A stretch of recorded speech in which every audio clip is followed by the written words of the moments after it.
Check it out. The Real Wrestling Show. That's blog.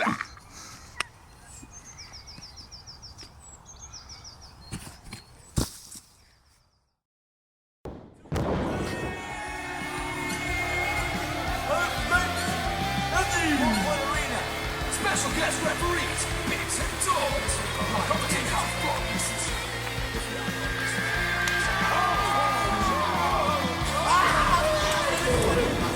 He gets hurt from a pep fight. You take a full wallop in the face, man. Welcome to the Real Wrestling Show. Dashboard. And we are on episode 92 of the Real Wrestling Show for the Real Wrestling Show, AEW. How are you? We're real wrestling fans doing this show for real wrestling fans, which we believe is the best wrestling product today, which is all elite wrestling. Yeah, man. So, ladies and gentlemen, boys and girls, children of the ages of 15, we proudly bring to you the best blogging tag champions in the world. We got... I can't take my hat off at the moment. I'm semi, got some hair, and I just can't show it off. And my face is furry motherfucking Bigsy. And we have got... the phenomenal Dorsey. So, what we basically do is we talk through Elevation from AEW, by the way. We talk about get up and walk, AEW Dark, and then we talk about AEW Dynamite, and then we touch on the wrestling rumours of the week.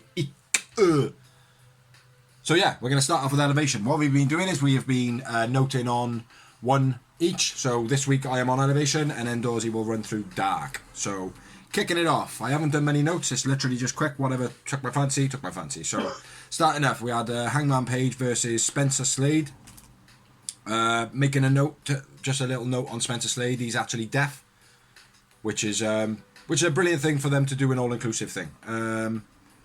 Celebrates with Rick Knox after the match. Hangman, it was a pretty standard match, nothing spectacular. Hangman wins. Hangman man of the match. Next up, we had Britt Baker versus Tasha Price.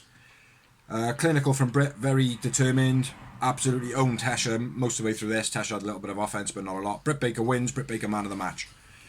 Match number 3, we had Jurassic Express versus Jay Lyon and Midas Black. Luchasaurus looked really good in this. Nice shots in the corner. Loved his old fist in the corner and his finishing off with a slappy chin fist. Luchasaurus man of the match, and Jax wins. Jax as Jurassic Express. Match number 4, we had TH2 versus Very Morales and Andre Montoya. A few different moves from Angelico in this match. Maybe trying to perfect these things to be on TV. I don't know, but they were very cool. I went TH2 won, which this is a bit of a squash show, so every known name wins the show. TH2 wins. Angelico man of the match for me. Yeah, I agree. Next up, I'm looking for an ashtray. Next up, we had the Rising Star, which was the Acclaimed. Shoot, dog. I haven't got any notes, bro. Just talk. You remember it though. Yeah, the Acclaim basically bragging on how they were good. They played their characters well, saying 2020 was the worst year for most people, but it was the best year for us. We came out of nowhere. We've only been a tag team this year, and we're dominating the tag team. We've already had a tag team title shot. What imagine what's coming for us in the future. It was mostly Anthony Bowen, and then basically saying he was a star. I'm a star. I do this, I do that, and they went, hey, yeah, and Max is a rapper. So yeah, it was a good one. I'm liking the Rising Star thing with the Big Show now. Now that I've seen 2, I kind of like it. Also, if you haven't seen it, check out Lexi Nair's on Friday. Have you seen that? Oh, mate, watch. Can't remember who was on it last. Dark Order, Stu Grayson and Evil Uno. Absolutely fucking hilarious. Anyway, moving on. Match number 5, we had Team Taz versus Mike Magnus, Stone Rockwell, and that is it. It was, again, very much the one-upmanship between Ricky Starks and Brian Cage. Starks being gifted the finish by Brian Cage in this match, whereas last week he gifted it to Brian Cage, but made Brian Cage do all the work. Man of the match for me was Ricky Starks. Team Taz win. I went Brian Cage, man of the match. Next up, match number 6, we had Abaddon, who is sick as fuck, versus the very cute Sky Blue. Yeah. Swinging backbreaker was sick by Abaddon, real nice. Cemetery Drive finish. I reckon definitely sign up Sky Blue as a, you know, one of those development talents that I see a lot in the future. Like, Yeah. Abaddon man of the match. Abaddon wins. Yeah, I agree. Match number 7. Sorry, go on.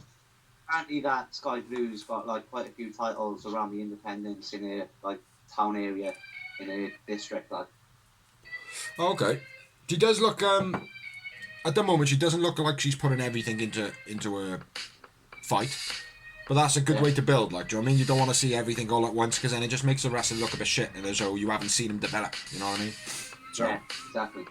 next up we had Orange Cassidy, match number 7. We had Orange Cassidy versus Prince Kai.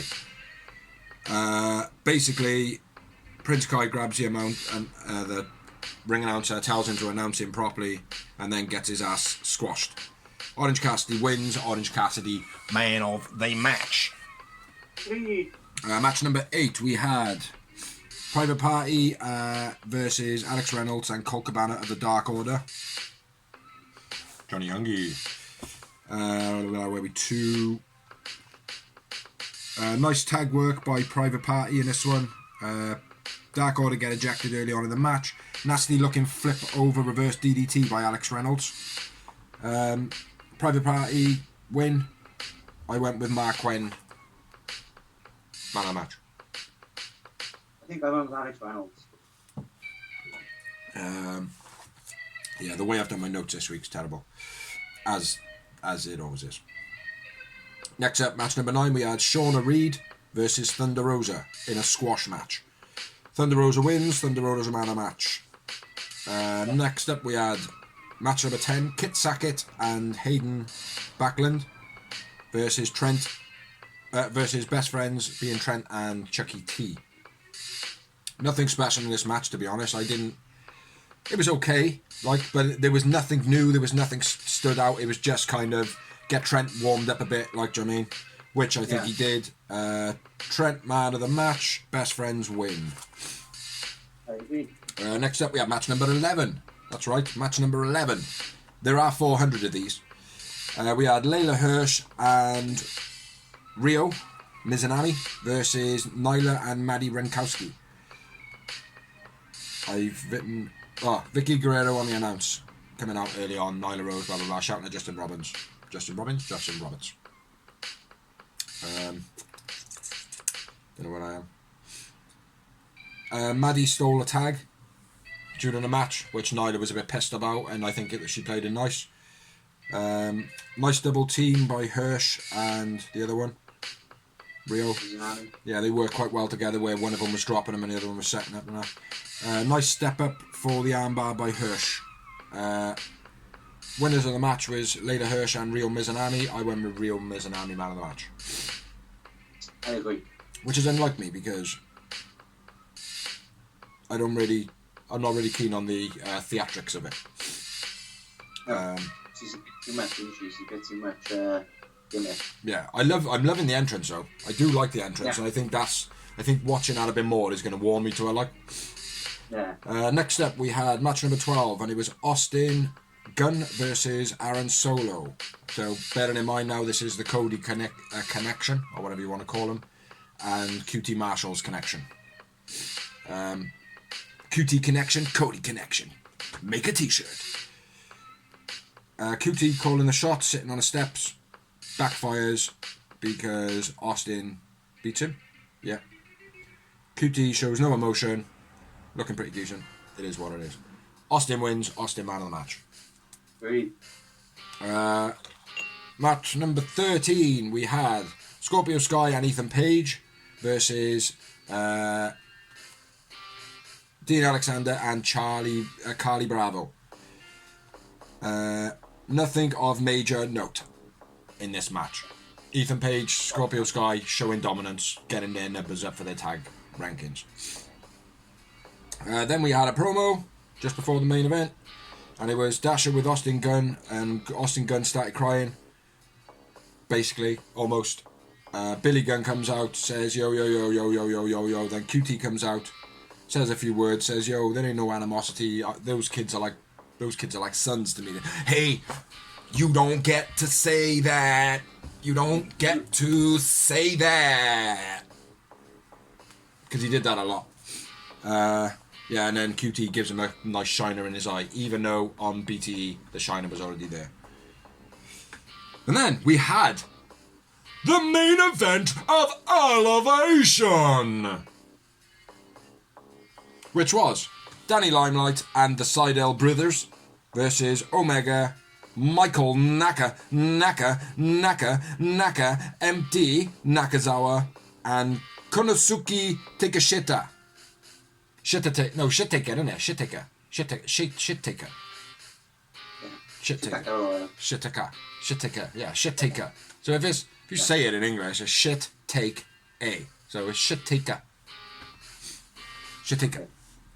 Quite a few notes on this.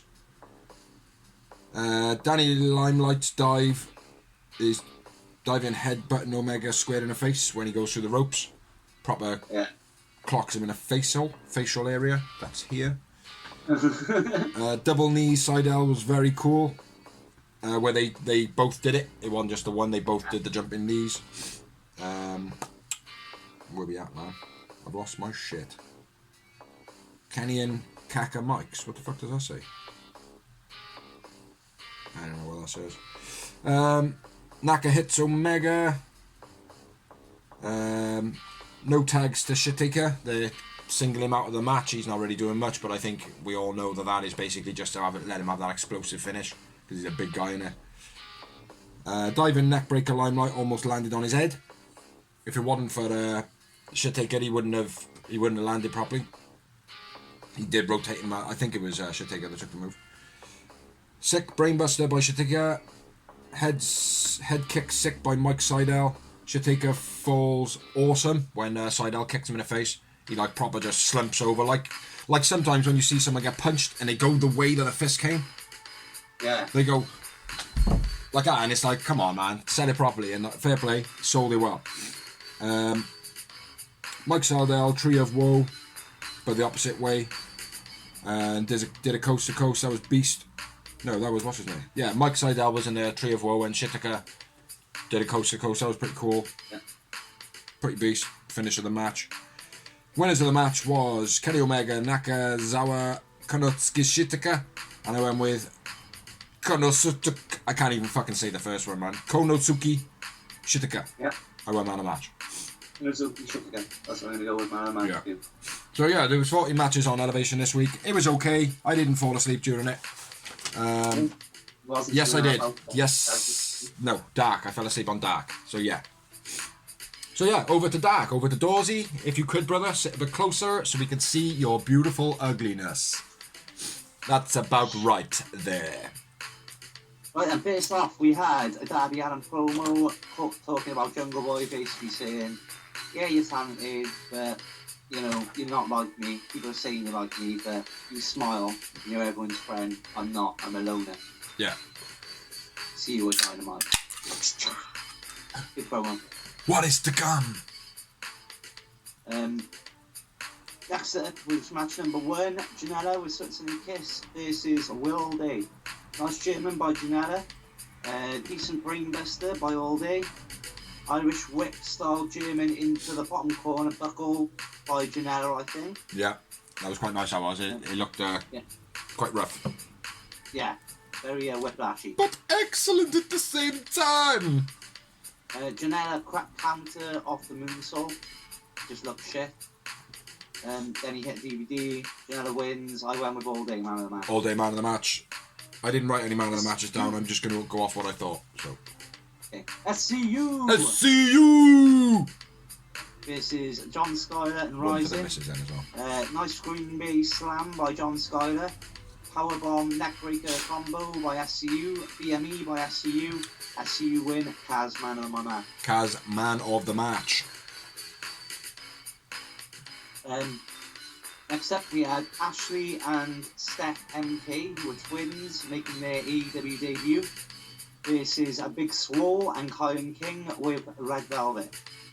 Through the rope cutter by Swole, then David Dancing, Swole and King win, Swole man of the match. I went with Swole man of the match. Little note on that one. Those two birds, the MK sisters, far too green at the moment to be putting them anywhere near a TV. They just looked all sorts of out of... Didn't they for, we'll check them on there, lad. Yeah, like everybody deserves a shot, man, and that's what AEW's doing, like, do you know what I mean? Like, but I think it's down to us fans, and I think that's the way the wrestling business works well, is by us basically going, well, look, you know, and it's listening to the voices that are like, well, when they're fucking crap, They've got to listen to that to a degree if there's enough of it, but when people are going, well, look, they're a little bit too green at the moment, but there's promise in them and stuff like that, it's them voices that people listen to, and it's down to us fans to kind of put that across, I feel, you know? Down to us, Biggs. Yeah, just me and you, Doors. Me and you, Doors. Moving on. We had a Ricky Starks promo talking about Hangman Page, basically saying how he's going to whip his ass on Dynamite. Whoopa! Next up, we had Butcher and Blade versus Cole Carter and Brett Aldridge. Drag the leg by Butcher and Blade. Butcher and Blade win. Blade man of the match. I actually went with Blade myself as well. I was actually thinking about messaging him and sending him an apology. Actually, while I was watching, I was like, oh, fair play, he's fucking pretty good, actually. I mean. So, Impact, you fucking suck for making him, what was his name? Braxton Sutter. Yeah, so I do apologise, Mr. Braxton Sutter. No, his name wasn't Braxton Sutter in there, was it? It was something else. Yeah, it was. Was it? What's his real name, then? I don't know. Oh, I don't know. Anyway, moving on. Next up, we had a Benoni, Caesar, and JD promo. I like this. When I say Benoni and Caesar, I obviously mean not Dolph. It was just you. Just you. Yeah, what were they saying? I can't remember, bro. I haven't even written it down. Oh, you are fucking useless. Basically, Dolph Ziggler was trying to get JD Drake to wear different clothes. And he was going... It's the same promo as last week. Huh? It was the same promo as last week. He was going... No, he was going... We think that it'd be cool, and he's going, no, you think. Yeah, and what we were thinking, what you were thinking, Dolph. Basically. I thought it was a good promo. I enjoyed it. I didn't even write that down. Yes! Point for Biggs! 0 for Doors! Oh, well, so far I've been able to read all my notes. So point for Doors. That's how we do. AEW, by the way. Next up, we had Sonny Kiss versus Jake Manning. Split stunner by Kiss. Kiss wins. Kiss man of the match. Kiss man of the match. Kiss grabs a mic at the end of the match, cuts a promo saying that he's worked his way to get there. He's in everything he's got. And saying, fuck all the people who keep saying, like, oh, don't be yourself. Oh, who wants to see a gay on TV poking his ass in your faces? I fucking do, because I gotta be fair, his ass is fucking phenomenal. So, it's no different for him being a bloke or being a woman. There we are. I said it. Oh no, I might be gay. Moving on. Kiss man of the match. Kiss a man in the match? Now that's fucking gay. Like Tip Sabian did back in the day. Davion and Midas Black versus and Ken Broadway versus Evil Uno, Stu Grayson, and 10 of Dark Order. Big Uranagi suplex by Stu Grayson. Cutter and a spine buster by 10. -1, and the referee sat pocketing Broadway's money. He threw out of his pocket, so it's by Benny. Fatality by Dark Order. Dark Order win. Stu Grayson man of the match. Mm-hmm. I agree. It was a toss-up though between Uno and Stu Grayson in this one. Yeah, Uno's been on form lately. I've really enjoyed it. His promos have been excellent as well. Yeah. I can't believe I didn't write down no notes for this, man. Next up, we got Andrew Palace versus Billy Gunn. Billy Gunn on a mission. Sorry. Huh? I said Billy Gunn was on a mission. Yeah. Famous by Billy. Billy wins. Billy man of the match. Billy grabs a mic and basically says, QT, I'm my bitch, I'm coming for you. He was proper blown up as well in the way he was like, and I'm gonna kill the fuck out of you, and I'm not gonna even make it look as though I'm blown up. It was alright. It's alright, just off the screen. Next up was Dante Martin versus Fuego del Sol. Spinning DDT. Tornado. Spinning DDT. Fuego holds it Dante while doing the double stomp in the corner. Do you know what I mean? Like where most people, like when they do the double stomp, they sort of lean up and it's like, you wouldn't do that. Yeah, you'd hold them. Yeah, absolutely. I caught that. I thought that was brilliant. Yeah. Yeah. So big ups Fuego on that. Yeah. Kind of like, obviously not the same because it's not in the corner, but Britt Baker grabbing the arms and pulling. And who else did it? There's someone else that does it as well. Charlotte Flair, I think it is here. Yeah. Pulls the arms up behind him, puts the foot on the back of their head, and then slams it into the mat. Yeah. Curb stomp or whatever. Yeah. Yeah, I liked it. Very believable. He's I've liked Fuego for a while, man. I think they need to sign him. Yeah. You know, just have him round with Sammy Guerrero or something. But anyway, moving on.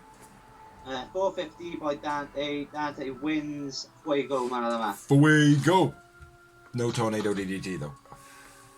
Next up, we had Diamante versus Queen Aminata. Queen Aminata making her singles debut. Nope. She made. Oh, sorry. Yes. 3 amigos, then a rollover into the pin by Diamante with Seth. Aminati busted open. Diamante hits a stunner. Single arm straight jack hit submission by Diamante. That was nice. Win. Diamante man of the match. I like that submission as well. The way that she like tied it up a little bit, put her face in the way for her to swipe her arm and ducked in and gripped hold of the rest of the move. I thought that was very nice. Yeah, Diamante man of the match. Diamante's awesome, fair play. Very underrated. She is underrated, mate, but she doesn't sit high on the kind of rankings. Oh yeah, I want to get behind her. Do you know what I mean? Because she just looks like a fucking thug. Do you know what I mean? She needs to have someone with her that has got a real thug credibility. You know, but she's a difficult one to pin up with someone. You know, so we'll see. Any Kingston? I may be thinking Nyla Rose.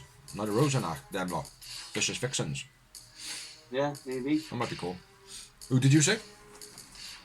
Eddie Kingston. Obviously, that's Impact. Yeah, that's what I was thinking. Like, yeah. No, I thought keep it away from LAX stuff. Like, and she needs to lose that fucking bandana as well. Yeah. But anyway, match. I think it was number 11. Varsity Bronze versus Hayden Backlund and Kit Sackett. I put wrong placing for this match because, like, with the stars we've had already on it, I was a bit like, yeah. Varsity Bronze should be like more match number 3. They're trying to build them, innit? Like a bit, not like a Jade where they're trying to force it, like, but it's kind of like, it's almost like every week they get it right, and then every now and again they just kind of stick like, you know, to the Rain Man. It'd be like, he's put numbers in the wrong place, and it kind of is now and again, like, do you know what I mean? But I quite like Varsity Bronze, like. I like him, bro. It's just for the matchup it was. Yeah. I just thought, no, it's far too late in the card for this now. This should be much earlier. Yeah. Because I'm not into that. It's not by now. I think this is where I started falling asleep, to be honest. Rolling elbows, strike by Grip, then a combo powerbomb, Varsity Bronze win. I went with Grip man of the match. I went with Pillman man of the match. Next up, we had Max Caster with Anthony Bowens versus 5 Aaron Angels of the Dark Order. Join the Dark Order.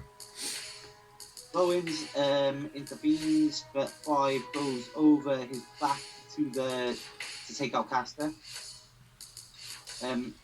Sly Spread gets 2 count for 5. 10 tries to stop Bowens using a boombox. Ref takes it away while Ref is distracted. Caster grabs the chain. 5 hits a kick, but fucking Caster smashes him with the chain out of the pin. Nice, that was. Good finish. Yeah, that was cool. Just a note as well, his rap in the beginning was very on point of how 5 gets treated by the Dark Order on BTE. Yeah. Which was very cool. Like, I love the fact that Max Caster basically forgot my thought pattern. How Max Caster is always like kind of writing battle bars for him. Do you know what I mean? Yeah. So like yeah. No, it's my mother. Yeah. So 5 hits a kick for hits him with a chain from his back. Max Caster wins. Max Caster man of the match. Yep, I agree. Next up, we had Will Hobbs versus Baron Black. Spinebuster by Will Hobbs and Town Business. Hobbs wins. Hobbs man of the match. Yeah. Then we move on to the main event of the Dark King, which was packed with, I've written Luchasaurus, but it's not, it's the Lucha Bros. Yeah. Versus Dean Alexander. Brutalizer by Pac. Pac wins. Pac man of the match. Yep, Pac man of the match. Sorry about that. That was it. That was it then. Excellent. That was it for that. Yeah. All done. It was went quite smooth. Yeah. Quite quick. Both shows were a little shorter this week. You had an hour 42. I had hour 22. Yeah. So it was a lot more doable. I want to be you when you watch your shows, 'cause yours are much shorter than mine. Sometimes. I've had the half-hour wins the last 2 times. Yeah. Yeah, the long ones are hard to watch. Like, I gotta watch them over days. Like, and I can't be bothered noting. Like, it is getting hard. But anyway, that's Elevation talked about. That's Dark talked about. Now we shall move on to Dynamite. So this week was pretty good. It was alright. Yeah, man. Enjoyed it again. Yeah, it's been a good few weeks in a row now that it's been absolutely spot on. So, yeah, kicking off another huge match, which was a #1 contendership for not sure what title, whether that's the AEW or if it's a TNT. Kind of floats around and is both in it. Yeah. So, but yeah, it was Ricky Starks versus Hangman Adam Page. Cowboy shit. So yeah, it's good. What can I say? Good opener. Yeah, above Hangman's name it says poor poor interview etiquette, which maybe it's him watching our blog. There was a pick and pick promo with Starks and Taz joining commentary. Yeah. First note: Page clothesline Starks catches Starks into the scoop. That was maybe a minute or something for the match. 2-time rope clothesline by Page, where he went for the first, missed, went for the second, caught him. Yeah. That was nice. Dive over the top by Hangman was quite nice. Pump handled deadlift fall away was fucking amazing. Yeah, that was wicked. Nelson all the way slam pin. Yeah, fucking amazing, mate. And it was a deadlift as well. He did it from the ground position, like. Yeah, really nice that was, man. Big up Hangman for that shit. Cowboy shit. Starks hanging Page on ropes quick. Yeah. Can't remember exactly what it was. Hangman's rope first into the second rope. Yeah. Yeah. Huge Irish whip. Sorry. And a deadlift brainbuster by Hangman. Beast. Yeah. A beastie deadlift sit-out powerbomb by Ricky Starks. Huge Irish whip by Ricky Starks. Bit of a strange cut then in the match. This is just before what you've said. There was a strange cut. I don't know if you noticed it. Did you pick it up? I did. I thought it was the way I was watching it. Yeah, well, I don't know. I think they edited it for our cut, but Ricky Starks was actually dropped on his neck in the German. Pretty bad, apparently, and then he just got back up, but then, I don't know. Then it just cut to him holding his ankle. Yeah. Like in our version, so it was a bit strange, like, but, yeah, I say that because where you said the brainbuster by Page, this was just before. Yeah, but it come back from the cut, Starks was holding his ankle. Yeah, then back into the big brainbuster by Hangman Page, and then a sit-out powerbomb by Starks. Yeah. So back where you go.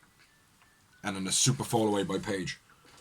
Yeah, beastie. Love the fall-away, man. It is like, other than the full Nelson Slam, which is by far just one of the most dominant things you can do. Like, it's a bit cowardly. I appreciate that. I like because it's behind you, grip them, you stop them moving their arms, and then you slam them down as hard as you can backwards. Do you know what I mean? Like, yeah. But it's all power. Yeah. Do you know what I mean? Like exactly. like grabbing their arms up, you have to lock that power in, then you have to lift them and slam them down as well. Like, do you know what I mean? It is a power move. You know what I mean? Yeah. But yeah, the full Nelson and the fall away slam, man. Brilliant. Yeah, the top rope one was beast. Starks counters back buckshot lariat with a spear. Yeah. Nice counter. Overhead takeover into submission by Hangman, Say that again. which was nice. Overhead takeover into submission. Into the headlock Yeah. for the finish. Yeah. A nice reverse finisher setup. Yeah, very cool. Yeah, I like that. Hangman wins. I went with Hangman man of the match. I went with Hangman man of the match as well. He's coming along real, like, I don't want to say quick, even though he is coming along quick. His build is so slow and methodically done. He's done well. Absolutely, man. After the match, no, let's not do after the match. How many moments? 6. Yowie wowie moments. I had just the 4. 1-0 to Thomas Dawes. After the match, Taz jumps on a mic, says, "Watch your back. Hey, watch your back. Watch your back. Watch your back. Dawes, watch your back." And then Hook attacks with some shit stomps, like Dark Order, oh, who the fuck is that guy in the Dark Order that can't throw a punch properly to Dustin type, Yeah. Hook couldn't throw a kick, man. Looked fucking dreadful. Yeah. Dark Order come out for the save after Brian Cage comes out. Yeah, it was good. It was all good, man. I think it was all done pretty well. Yeah. Again, wasn't exactly expecting Team Taz to come out. I expected, like, Hook to do something because he was there in a match. Yeah. But I didn't expect Cage to come out or Hobbs to come out or whatever, like, I just expected it to be that. But yeah, it was alright. And the next step was a promo with the Elite just basically arriving. Going into a caravan. Yeah. And next up, we had Penta. Or a trailer. Alex versus Trent. Yeah. Trent? Who is Orange. this? Yeah. Which Orange can't be asked Cassidy. Pick and pick promo with Penta and Alex. Penta says, "You will kick your ass." Penta says, "You will enjoy doing it."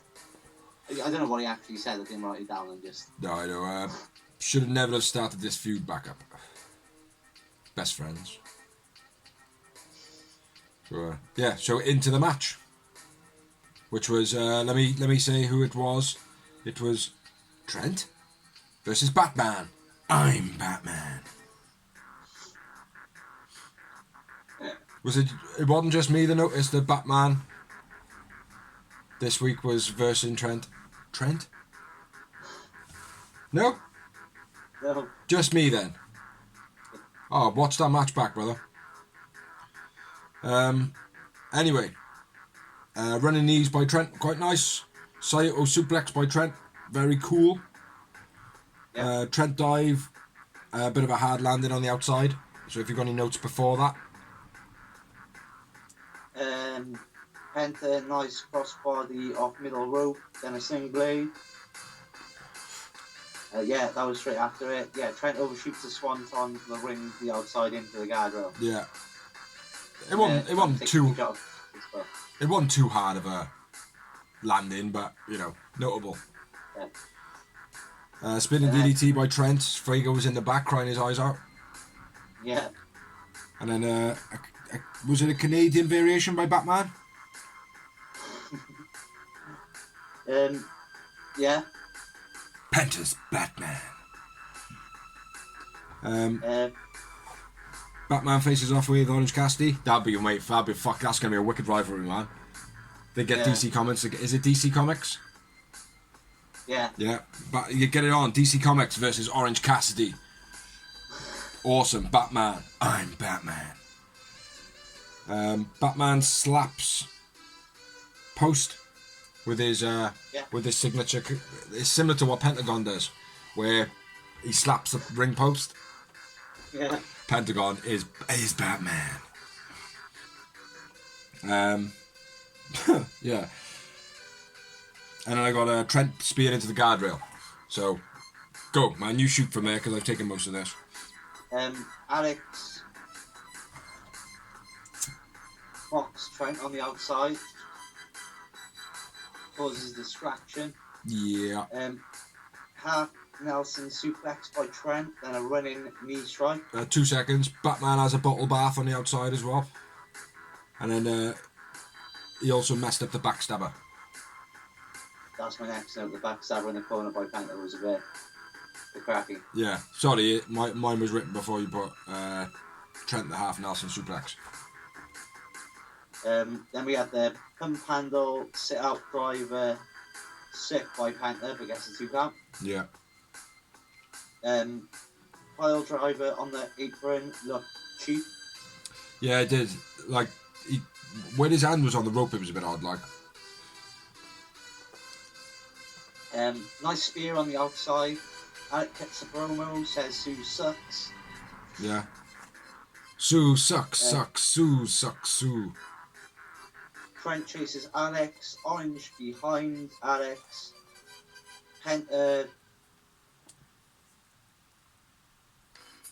Something. Kicked Orange Cassidy. And Alex hits Trent with a mic. pile Penta driver. Penta wins, Penta man of the match. I went with Trent, man of the match. Yeah. So Dorsey went with Batman. I went with Trent. 3 moments in his match. I went with slightly higher, 4. Dorsey likes Batman. Yeah, it was odd as fuck, man. Watch it back, honestly. Just go on YouTube and have a quick look at that, like the highlights of that, and you'll see what I mean. He's literally got ears on the top of his fucking head. Oh yeah, I did notice it, bro. Yeah, I did notice it. He's Batman. Yeah, I did think that, yeah. I thought Phoenix does it better. Yeah. But at least he takes his off, like, so he doesn't look like Batman. But anyway. Next up, we had a promo. And it was the Pineapple interview about MJF's scarf. No, not about MJF's scarf. MJF gets a new silk scarf. There's a couple of things that should be noted in this promo, really. But the promo in itself was pretty good, I think. Do you write much down about it? Like Wardlow said, they addressed this Jericho's stutter. I like that, yeah. That was cool. It's like, oh, it's because you fear me. I like the way they... Yeah, you fear me. There, you fear me, motherfucker. And made something out of it, like... Yeah. I don't know why he keeps doing the whole... thing up. Pouting like a woman. I don't even know why women do that, like, it's ridiculous.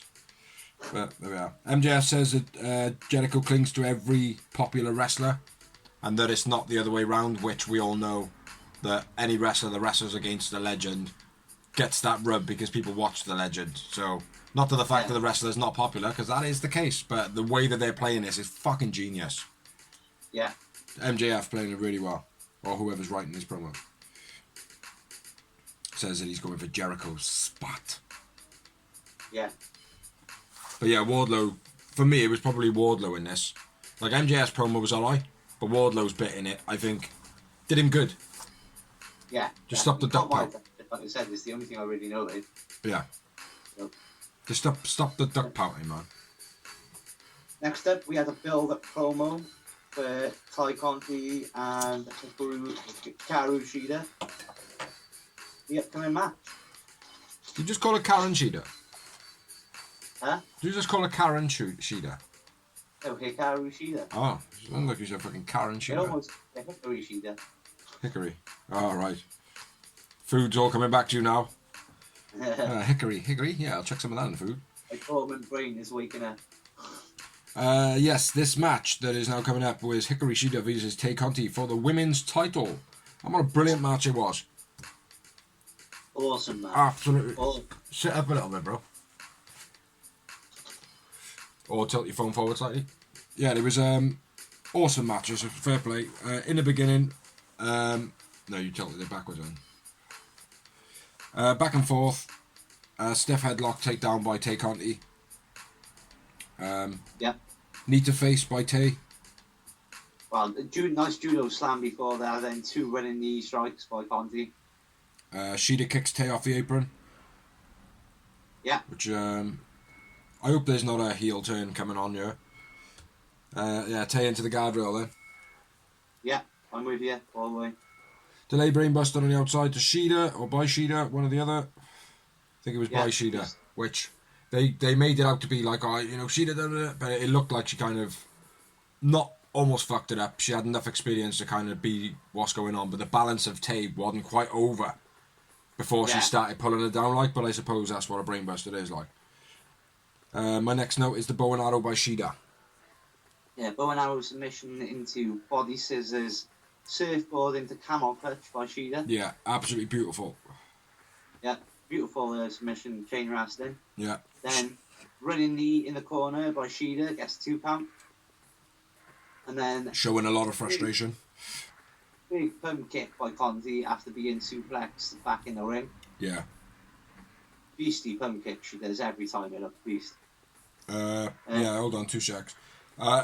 Just a note in this match as well, the slap from Sheeda to take Conti. Again, is kind of a heel turny thing where she was just there looking a bit frustrated and just fucking walloped her. Do you know what I mean? Yeah. And then mid-rope suplex by Sheeda, and then a pump by Tay. Yeah, so I'm back up with you. I just wanted a note on that, like, because it was it was showing the frustrations in Sheeda, almost like are the cracks starting to appear for her. For me, it wasn't a heel turn. It was just one of those things that was played to make Conti look like amazing without her winning.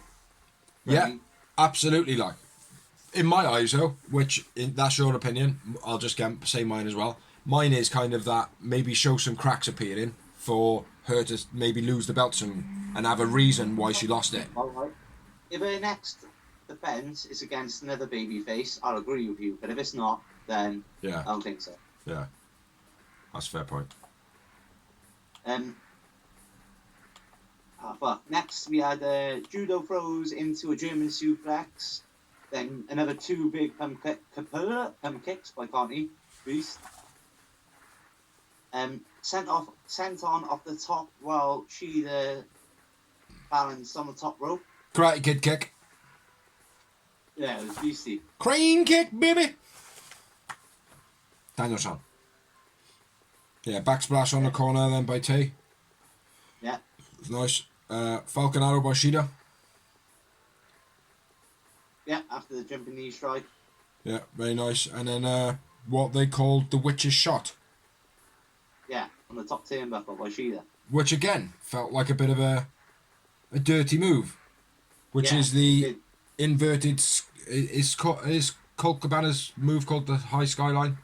Sky highline? Chicago skyline. It was basically reverse Chicago skyline. Yeah. That's brutal. Yeah, you know?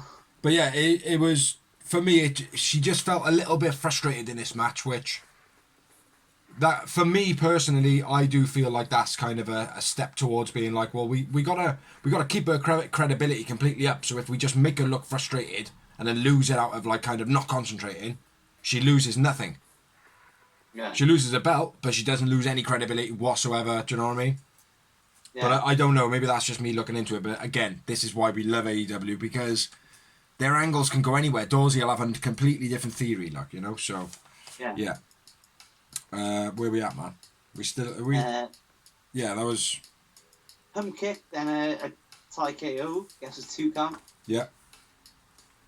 Then I want to say a reverse tombstone by Sheeda. Was that the finish? No. I'm not sure. Go on. Then it was a big backbreaker, then the katana by Sheeda. Sheeda wins, Sheeda man of the match. Yeah, and a couple more slaps by Sheeda and a lot of elbows by Tay. Again, Sheeda showing her frustration. Yeah. And I've put backbreaker Sheeda, katana finish, yeah. Brutal backdrops all through this match. Loads of them on Tay Conti, man. Like, I genuinely hope that her back is alright, like, do you know what I mean? Because I know she did, I know she's done a lot of like martial arts and gymnastics and stuff like that, but even so, you know, Shawn Michaels flipped out of the ring and was it a box of a coffin or was it the edge of the ring? Yeah. Box of of the coffin. Yeah. You know, he's come over and he's broken his back, man. It's, you know, I know things are padded and all that, but still, we need you all to be safe, like, do you know what I mean? Yeah, exactly. Yeah, I went with Sheeda man of the match. Yeah, I agree. Sheeda wins, man of the match. I went... Well. Yeah, mate, it was very hard to decipher between these two. But I think Sheeda just tipped it. Me reason Sheeda took him, mate, was because she had some fresh moves. That was the only thing it went down to me. Yeah. That was it. I feel like I was focused a lot on Sheeda as well because of her frustrations, and normally she's cool as a cucumber and normally very dominant, like, do you know what I mean? So Yeah, she played more of the story, whereas Conti just played her normal role. yeah, just looking awesome, wrestling awesome, you know. So I had a high score on this. I had 7. I had 10. Yo, you always. It was a great match. Anybody that hasn't seen it, go wherever you can. Try and put some money towards AEW because otherwise they're not going to compete with WWE. But watch it whenever you can. Sheeda V's take Conti for the women's title. Absolutely fantastic. After the match, Britt Baker comes out. Which normally, right, I would go, oh, well, that totally took away from the moment. But it really didn't. Yeah. No, it didn't, did it? It didn't. It just, it hyped it, like, do you know what I mean? And I think, again, emphasising that frustration for Sheeda, what's now to come, like, do you know what I mean? I think, actually, I'm going to go with you now. Actually, you're right, because it's Britt Baker's time to win the title, so... Yeah. You know? What better time to make Sheeda the frustrated heel? Well, I would absolutely love for Britt Baker to, like, just about get to a number 1 slot. Like, now, if someone was to compete number 1 contender with it, or even next week go, right, I want a title shot against you and win it. So Britt Baker doesn't become the number 1 contender, like, do you know what I mean? So Sheeda becomes the number 1 contender. Yeah. Do you know what I mean? Like, and then Britt Baker goes on a losing streak or something. Do you know what I mean? That would be very cool. Nice little twist. So it's like Britt Baker's like, how the fuck is this happening to me? Like, do you know what I mean? I'm the DMD. Do you know what I mean? That would be pretty cool. But again, AEW storylines can go absolutely anywhere. That's what actually happened. Britt Baker comes out, points at the rankings, and she is in the number 1 spot now. Rankings on the big screen TV. Yeah, brilliant. Doesn't say much. Off she goes. She launches a kendo stick at her. Yeah. It's good. Good match. Good promo after. Another promo, which was Crap. Miro going, where is Kip? I don't like unfinished business, Kip. Yeah, where is Kip? Where is Kip? Wherever art thou, Kip? Now I want a title shot. Who is going to be my next person, though? Is it going to be Kenny? Or is it going to be Darby? Who knows? But I want championship gold. Yeah, what's that, right? Who shall I beat? Yeah. Who shall I beat next?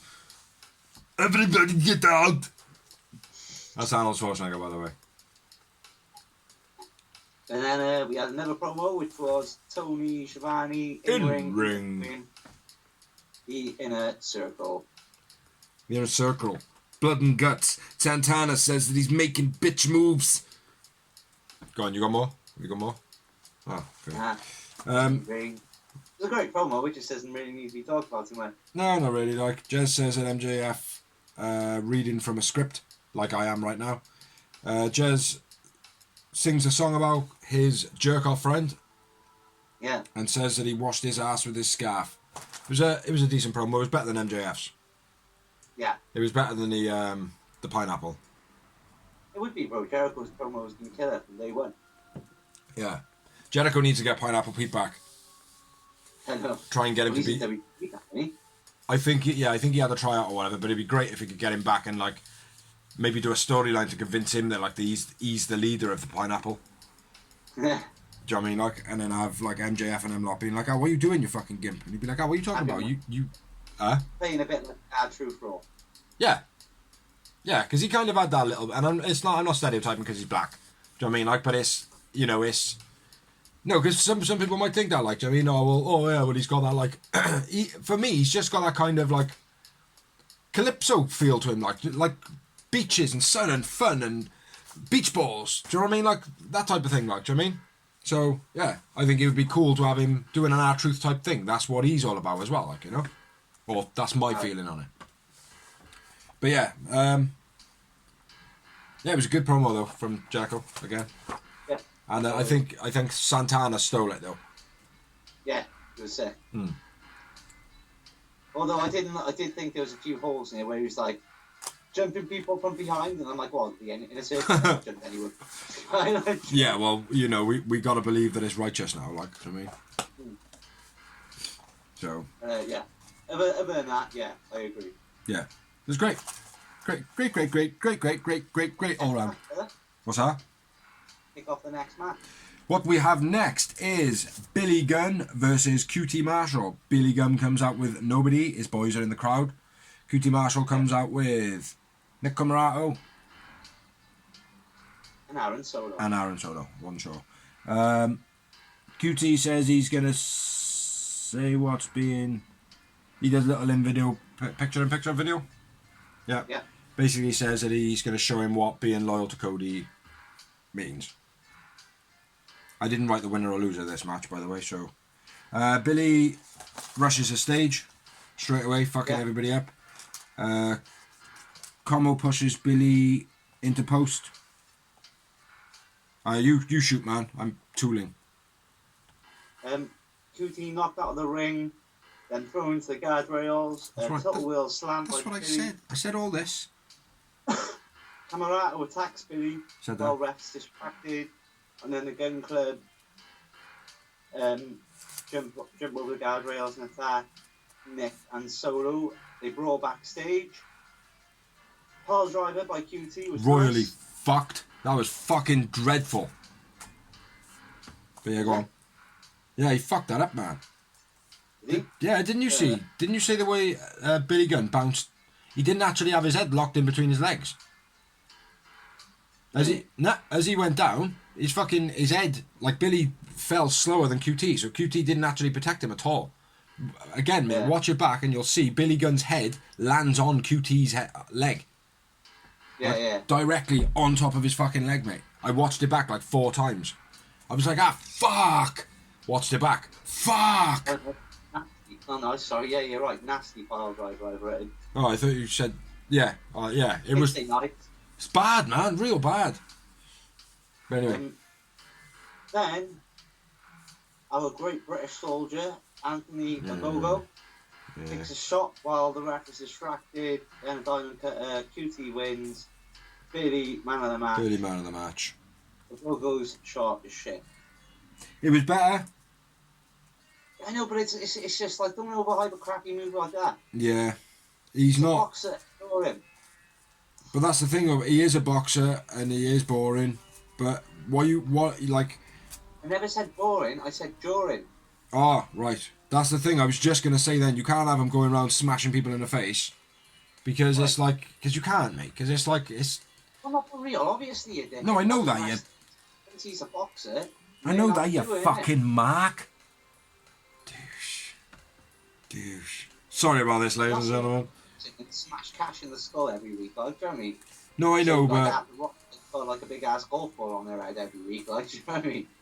I don't know. I totally agree. There needs to be something different. The midsection blow is crap. What? Jericho can do the Judas effect. Why can't GoGo come up with some form of move like that then? He's not He's meant to have a peaky. But Jericho doesn't use a Judas effect slyly in a match. Like, he doesn't use it as an interference, the Judas effect. I don't think he's ever done it as, like, he'll just hit someone, maybe once, when they're leaning on the rope. But you haven't, mate, I don't think I've seen the Judas effect used as an interference in a match, outside of the ring. That's fair. I agree, though, the midsection punch is a little bit lame. Do you know what I mean? Like, maybe like, I know, a jab and a midsection, just something to give it that bit more, like, do you know what I mean? Or an uppercut. Maybe an uppercut, yeah, because that could be made to look pretty good.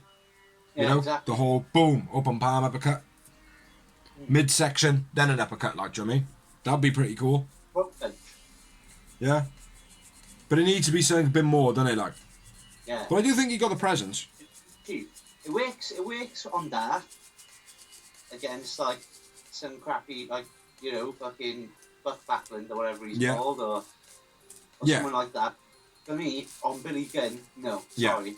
No, I agree. No, I agree. No, I do agree, like.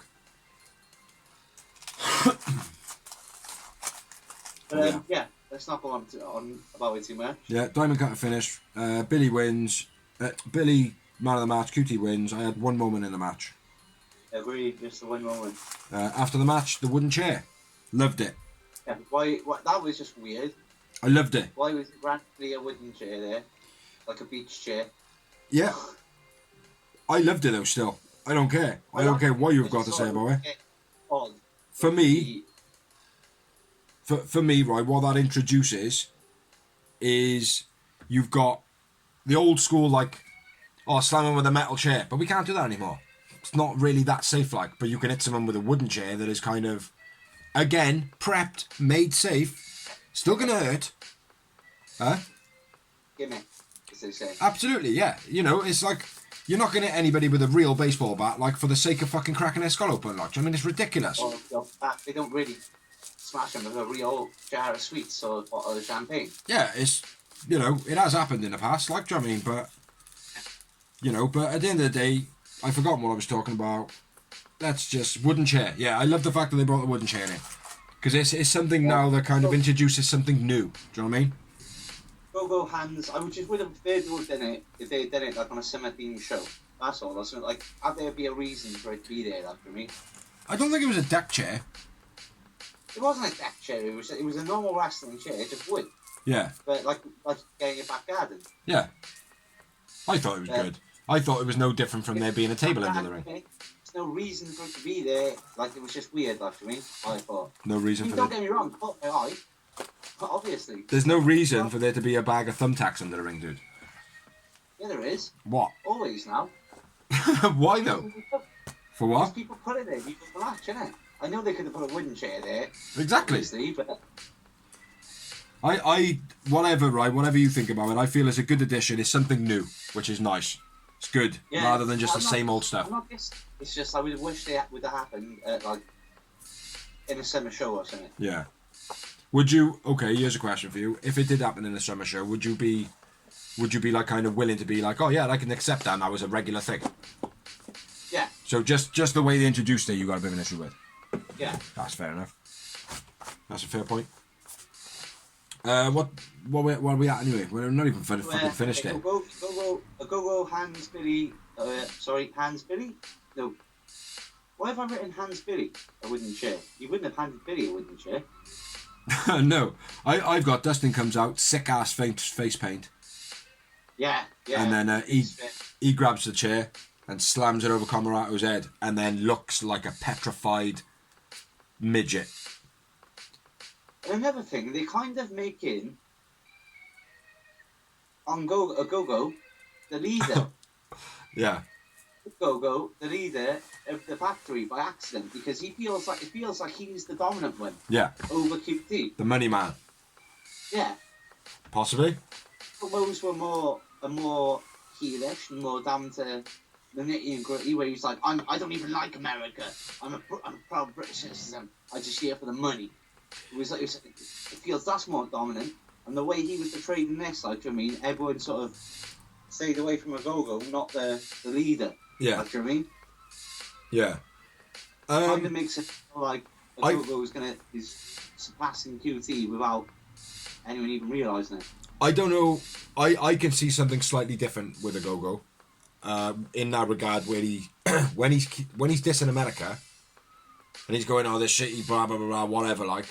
Aaron Solo give him a bit of a dirty look, and QT Marshall has given him a bit of a dirty look.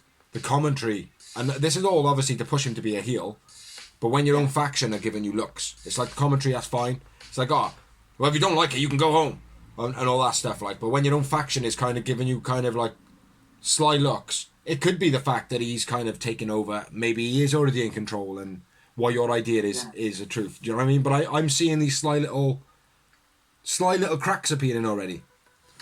You know, I don't know. I could be wrong. Yeah. You know, but at the moment with that storyline, I feel like you've kind of got to watch the expressions in the background because of the way QT Marsh and the Lee Johnson angle went. Exactly. You know, so we might be looking in this to a little bit too much, but this is us, rough around the edges, couple of smokes, couple of beers. Keep watching. Yeah. Sick face paint, as Big Z said. Awesome. And then GoGo distracts Dustin. Camarado tries to attack Dustin, smashes the wooden chair over Camarato's head. Sick. He eats it. When I say he eats it, he just goes, bah, and what? Yeah, he don't even do that, mate. He just ducks his head a little bit, takes it and just stands there. And Dustin, I gotta be fair, right, looked like a petrified midget. He played it so well, man. The look on his face looked like he was worried. Do you know what I mean? Yeah. And I haven't seen a big wrestler look worried in such a way that you're like, oh, fair play. You are selling this guy like a fucking animal. And the fact that you just smashed him with a chair and it did nothing. You know what I mean? Yeah. So, yeah. Awesome, man. And then next up, we had the Elite promo in their caravan / whatever it was. A trailer. Trailer. A trailer. And Trailer trash park trash. whatever it was, they're spouting off how Kenny Omega is the best in the world. Nick Jackson wearing the zoomed-in coronavirus suit. And Matt Jackson looks like he woke up in Lost Property with super glue on him. They look fucking dreadful. Yeah, But they did. complete heels. Do you know what I mean? Yeah, exactly. No. As they're spouting off their mouth, there's all beeping going on outside. Yeah, Omega, man, he drew that out so much. Like, he did it good at first. It was alright at first, and it was like, look, I can't concentrate with this shit going on. What's going on, like? Do you know what I mean? And then it was like, hey guys, we're live. We're live here now. We're live. Hey, did you know we're live? And it's like, yeah, we know you're fucking live. You're playing the fucking video to us, you know. So that got a little bit over the top for me. Yeah, I agree.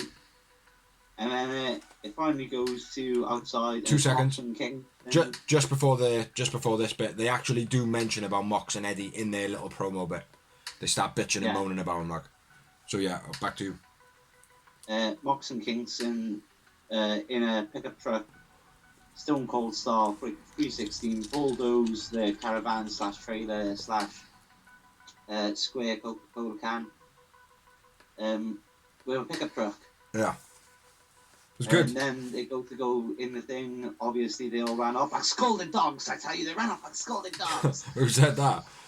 JR. Yeah, probably. He didn't, but he normally would have. He should have. I was waiting for it. Well, the one thing Mox said was fucking brilliant.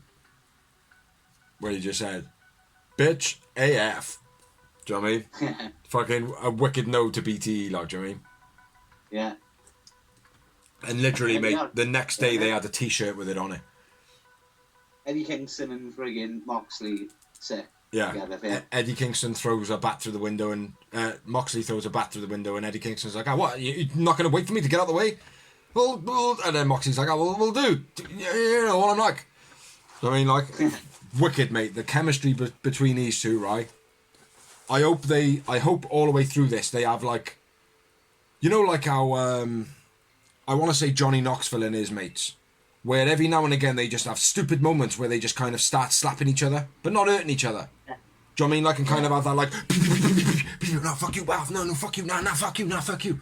That type of thing. Like, I hope to see a little bit of that between Moxley and Eddie Kingston and just become so, like, bonded through it and let people see that bond and their actual bond and become, like, genuine tag team champions and no fucker can get the belts off of.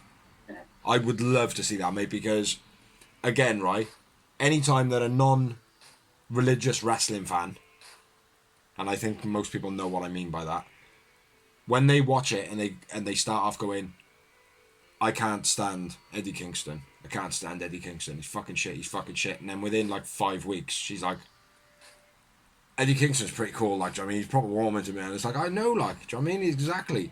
It's what he's doing. And then she went, yeah, it might have just been when he was on Impact. I was like, no, when he was on Impact, he did exactly what he was supposed to do.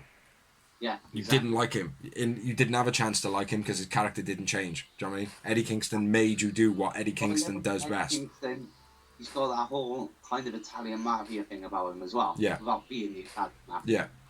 It's like I've got that.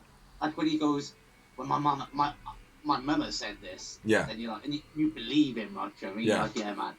Yeah. I like his promos are a second to none. Like, do you know what I mean? Yeah. But his in ring is still to be desired. Like he's not one of those wrestlers that you would be like, yeah, I can't wait to watch Eddie Kingston wrestle. But you still want to watch Eddie Kingston wrestle. I'd say he's an ECW wrestler, isn't he? I don't mean like he can do hardcore, but like Balls Mahoney, for example. He can get the shit kicked out of him. you're never really gonna watch him the pay-per-view for Balls Mahoney. No, but you're gonna watch the match on that pay-per-view. Yeah. Because it's on it. If that makes sense, yeah.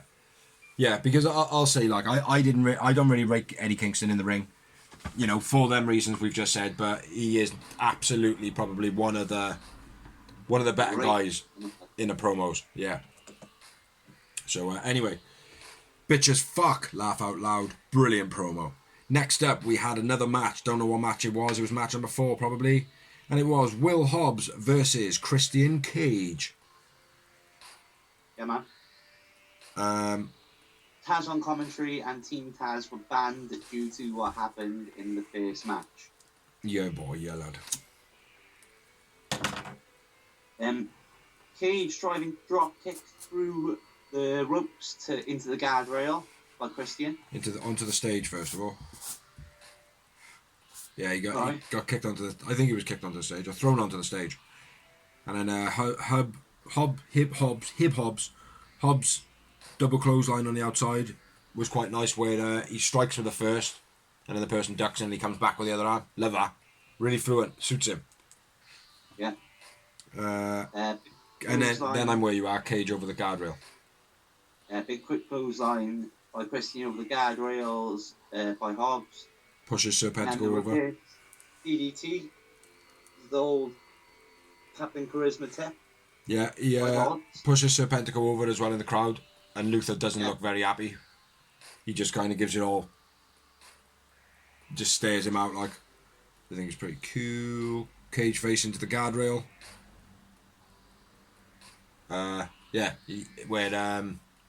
He gets chucked over and he pulls his arm through and he's like giving it all like turning from the woman into Arnold Schwarzenegger in Total Recall type thing. Hobbs throws Cage at the bottom rope. That's my next note, bro. That was fucking brutal, mate. Rope burst. Yeah. I don't know if it was a botch. I don't know if it was a work. I don't know what. Like, do you know what I mean? It just looked a bit dangerous. I think it was a work and a botch. Yeah. I mean, and when I say that, I think they planned it, but I think Hobbs either Hobbs threw him too hard, or Christian didn't realise how strong Hobbs was. Mm. Yeah. The way he just sprung off it like a fly, mate. Yeah, it looked. And especially being on, like, I don't want to be like labelling Christian like, oh, well, he's decrepit now, he's old, they said he was injured. But on a veteran, on an older guy, to be doing that move could easily go madly wrong, like, because his body is a lot more used than what a younger talent would be. Do you know what I mean? So yeah, I was surprised. All those TLCs alone, like, do you know what I mean? Yeah. Not just that, mate. It's just generally as you get older, man, the bumps fucking hurt. Like, do you know what I mean? Like, so. I know. I fucking know too. I know. I've been camping twice this week, and my back's told me that. Yeah. Next up, Will Hobbs goes for the Vader bomb, but it's blocked by Christian. And then Cage does a bit of his classic Cage. Does the old standing on the ropes, choking him out, gripping hold of the top rope, which is classic. And then a big spine buster by Will Hobbs. Which well, before that, he sort of powers out the kill switch, didn't he? Yeah. And then spinning, diving uppercut by Christian, who's beastie, and then the big spine buster by Hobbs, which gets a 2 count. Yeah, and then a power bomb off the corner. Yeah. By Cage, power bombs Will Hobbs. I think. Is that right? Then it's the frog splash, which gets a 2 count. Yeah, nice frog splash as well. And every time anybody anywhere in the world does a frog splash, oh my God, it's the nod to Eddie Guerrero. All right, let's say that. You know, not everybody who does it is doing a nod to Eddie Guerrero. Some people did it when he was still alive, not a nod to Eddie Guerrero. They did it because it was their move. Do you know what I mean? You know. Yeah, I know, but Christian's one of the people that did know him, so. I know he did know him, but it doesn't mean that he was doing it now because it's a nod to Eddie Guerrero. Some wrestlers were doing it before Eddie Guerrero. Pretty sure though, Christian did start doing it when Eddie Guerrero died. Did he? If he did if he genuinely did do it as a wrestling set, you know, like a wrestling move set to kind of have a nod to Eddie Guerrero, fine. but not every fucker has. Do you know what I mean? Like, everybody that does the frog splash now is not doing it just as a nod to Eddie Guerrero. Do you know what I mean? RVD was doing frog splashes a long time ago. You know? Nobody does a nod to RVD. Do you know what I mean? Eddie Guerrero was doing them before RVD, though, so... Yeah, but I'm not saying that he wasn't, but I'm not saying that RVD started doing the frog splash because Eddie Guerrero was doing it. You know what I mean? It's not all about that. Like, I know, you know, rest in peace Eddie Guerrero, legend. Do you know what I mean? But it's not all about Eddie Guerrero all the time for it. Like, the Three Amigos, I would definitely, anybody that did the Three Amigos, I would constitute it to be Eddie Guerrero through and through. Yeah. No matter who you are. Multiple Germans is Benoit. Absolutely, mate. You know, it would be Chris Benoit, and then you look at Kurt Angle as like the close second of it. Yeah. But the frog splash, not so much. You know what I mean? So, yeah. Anyway, well, yeah. Did we finish this match? We did. No, we didn't. No, we didn't. Frog splash cage. Switch. Run hip splash by Hobbs. I'm not sure what that is. Oh yeah, did a running splash in the corner. They called it a running hip splash. Okay. I called it a big ass man running at you. Because he is a lump of a boy, isn't he? Huh? Jam sandwich, isn't it? Yeah. That's what they should call him, man, for Will Hobbs. The jam sandwich. Because of his orange gear, the Team Taz shit. Hobbs taunting Cage with a kill shot finish. Yeah. By Christian. Yes, my bad. Yeah, Hobbs taunt. Yeah, sorry. Totally sorry, man. Totally sorry. Christian wins, but I went with Hobbs, man of the match. I went with Hobbs, man of the match. Christian wins. One moment in this match for me. I had 3 Yowie Wowie moments. Starks limps out to Hobbs. After the match, doesn't really get involved. Yeah. I respected this. I thought this was cool. I thought this was very cool because they had that bit of eye contact. Christian was kind of like, okay, I can see, you know, I can see the Cage. Cage has got a bit of respect for Sting. You got a bit of respect for me. I see what's going down. Yeah, like it's all about that fucking prick over there on the microphone. Yeah. You know, I think that's what it's alluding to. It's going to completely flip, and it's Starks and Cage will be good guys, and it's going to be Team Taz having to regenerate somehow. Yeah. Hobbs and Hook still staying bad guys. Yeah. And then recruiting somebody else. Yeah. Yeah. I agree. I'll go with that. Yeah, next up we have Dorsey doing next week's matches in the form of Mr. Macho Man Randy Savage, please. Dig it! Woo! Yeah! So, next week, Mr. Buldass Big C, we've got Pentagon El Zero Miro versus the Chilled El Orange Cassidy. Ooh, yeah! Then we've got, buy some beef jerky, people. Dig it! Chris Statlander, beautiful alien. The Chilled El Orange Cassidy again versus another beautiful being. Penelope Ford with Kip Sabian. Ooh, yeah. Oh, yeah, brother. And all the plants will align across the world when these two heavyweights meet in the ring and we see the immovable object against another immovable object in the building will collapse. Oh, yeah, brother, testify. Hangman Orange, my bad. Hangman Adam Page versus the Machine, Brian Cage. Ooh, yeah. There's only a C and a P separating these guys, Macho. Ooh, yeah. Next up, we got one of my favorite tag teams. They wear my cutters with the tassels and everything before they went all boo. Ooh, yeah. Ooh, no. The Young Bucks versus the Seidel Brothers in a title elimination match, brother. Ooh, yeah. Oh, yeah. Oh, yeah. Then we got Billy and Dustin and someone else. I've got question mark written down on my paper. Ooh, yeah. But I'm assuming it's someone from... from the Nightmare Factory, brother. I'm not sure, brother. cute. It's not Sean Dean. It's the other one. Johnson. Johnson. Lee Johnson. Lee Johnson. Yeah. The squashy. Oh yeah, Tim.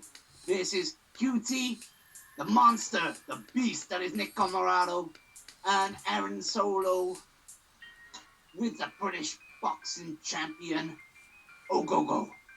Ongongo, you heard it here first.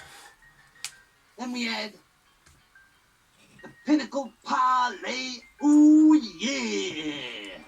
And that's it. So back over to you, Baldy. Oh, that sounds sick. I do like a good party. Yeah, so that's the Macho Man Randy Savage doing next week's matches. Thank you, Dawes. Send our condolences to send our congratulations. I don't know. Send something to the Macho Man. Rest in peace, Macho Man. Yeah, man. Legend. Yeah, send flowers. Anyway, next up we had another promo. Who your favourite person? Jade wearing what over in Britain what we have when we have roadworks going on. They stick these metal spikes in the ground with like Y's on the top of them, and then they stick this like orange like netting around it with the circles. You know the stuff I'm talking about? Yeah, her dress looked like it was made out of road material barrier.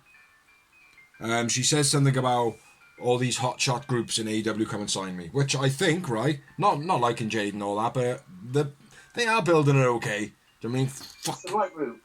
Yeah. The right route. But yeah, I like the fact that she's like, oh yeah, come on then, groups out there, sign me up. Thinking of Jade, for some reason, it's just made me think I haven't done something yet. Do you know what it is? I know what it is. Fuck Vince! Fuck Vince. Yeah, so fuck Jade. And fuck Vince. So yeah, back over to you. For the main event of Dynamite.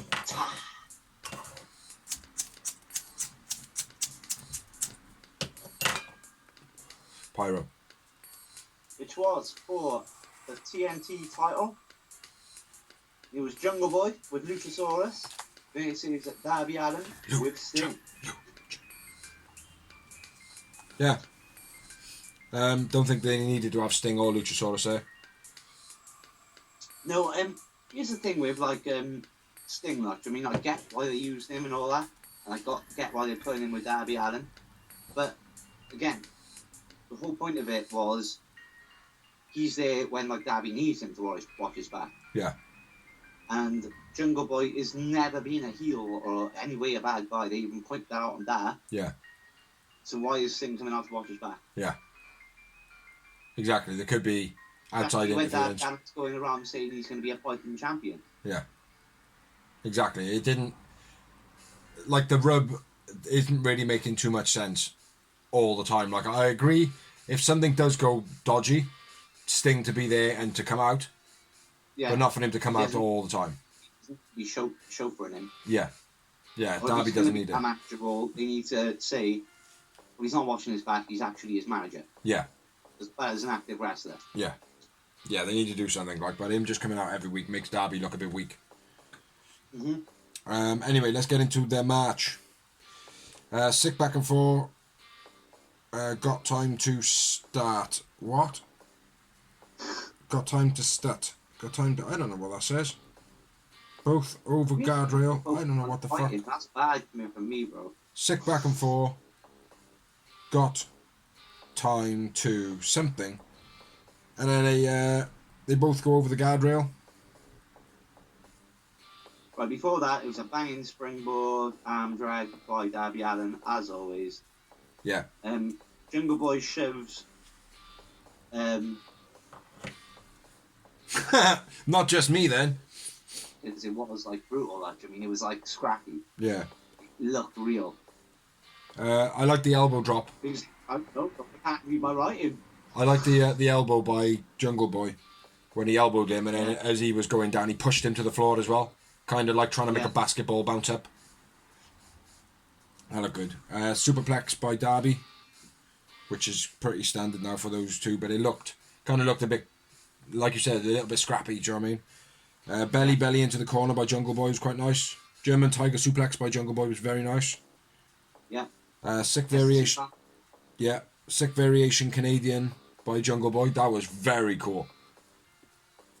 The way that he kind of got him in a scissor hold, like, and then slammed him backwards. The top stunner by Darby before that.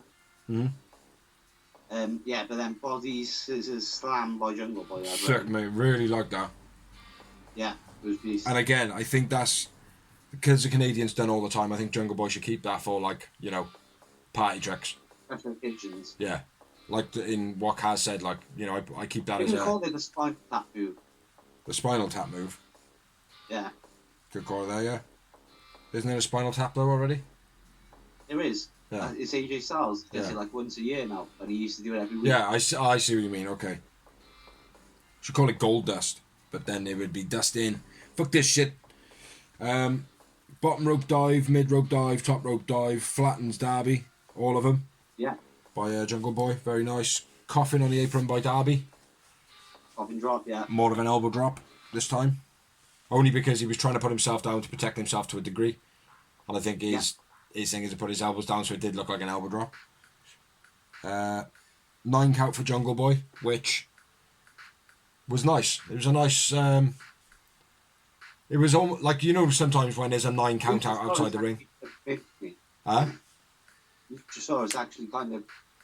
Yeah, well, Jungle Boy climbed up him, didn't he? And then he was like, come on. So Jungle Boy didn't get assistance. Jungle Boy just had like a climbing frame, in my opinion. Well, he actually did help him out in a way.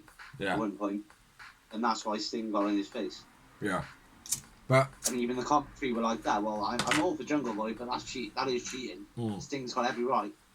See, I listened to that commentary, but I seen it differently. I didn't see Luchasaurus help him. I seen Jungle Boy use himself by you know, whatever. Sure. But anyway. Hammer went off him at one point, only for a second. I'm not sure if Luchasaurus actually just grabbed him at all or whatever. Yeah, possibly.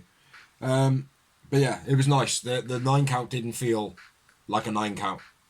It didn't like. It felt like Jungle Boy was out there for ages. Like, you know what I mean? Yeah. It felt like forever, but like the 9 count happened, and it was like, oh, nice way to bring him back.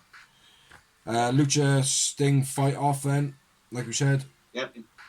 And then Jungle Boy locking in the snare trap. Elbow drop to the back of the head by on the back of Darby's head by Jungle Boy. Yeah. And then the snare trap by Jungle Boy. Yeah. Into a surfboard Romero special. Yeah. Just to limit him up again. That's his WCW days, or since Benoit, I'm not sure. Yeah, he has. He's done it before in AEW. Then he gets him in a snare trap again. Yeah. And then. Darby counters into the Last Supper, which is an amazing pin, the sharpshooter style pin. And again, just before as well, Jungle Boy starts slapping Darby, which in my eyes, starting to throw like, you know, scrappy slaps shows that frustration. I've always thought that in wrestling. Yeah. You know, so yeah, there's frustration, but it doesn't necessarily mean a heel turn. No, not always saying in a heel turn. Sometimes it just is. Again, this is another example. It's a good guy against a good guy, which are both, like I said, these two are going to be the main event in 5 years' time. Like, I mean, easily. Yeah, but for the main event tonight, but what I mean is they're going to be like the main guys. Like, absolutely. They're going to be like the Rock and Austin type thing. Yeah, the AJ Styles, the Bobby Roodes, the Samoa Joes. I get it. They're creating the new era. I appreciate that totally. Like, I do. I forgot where we were at now. End of the match, bro. Yeah, the slapping bit. I don't think that when someone slaps somebody out of frustration it means heel turn. The reason I said that in Sheeda is because it felt like it didn't feel like a heel turn. It felt like frustration, but by doing that, you can't actually let anybody. Let me get my words out properly. If you have, that's all good. You're good this end. You're right this end. If a wrestler shows frustration in a match and loses, it'll be because they weren't concentrating. Do you know what I mean? It doesn't mean a heel turn. It's a way for both wrestlers to keep credibility. So that's what I feel on it. But end of the match. Last Supper finished by Darby All In. Winner of the match, Darby All In. Still champ. Man of the match for me, Jungle Boy. Darby for me, man of the match. I had 4, yeah, I know. Oh, excuse me. I had 5. 5 momentouses. After the match, Scorpio Sky and Ethan Page come out and jump both the wrestlers. Eagle's Edge to Darby. Lance comes out, Sting comes out. All for the save. Yeah. End of match. Show. End of everything. The world is over. Frozen. What? You're still frozen. Am I going out? Yeah, you're still frozen, mate. You haven't moved for like 5 minutes now. Oh, that's weird. Technical difficulties averted. Anyway, that's Elevation talked about, Dark talked about, Dynamite talked about, which I feel like this week, they were all pretty good this week. Dark was a little bit, do you know what I mean? I felt Dark was a little bit slow, but even so, the storylines progress. Now we're going to move on to the rumours of wrestling. Dum dum dum.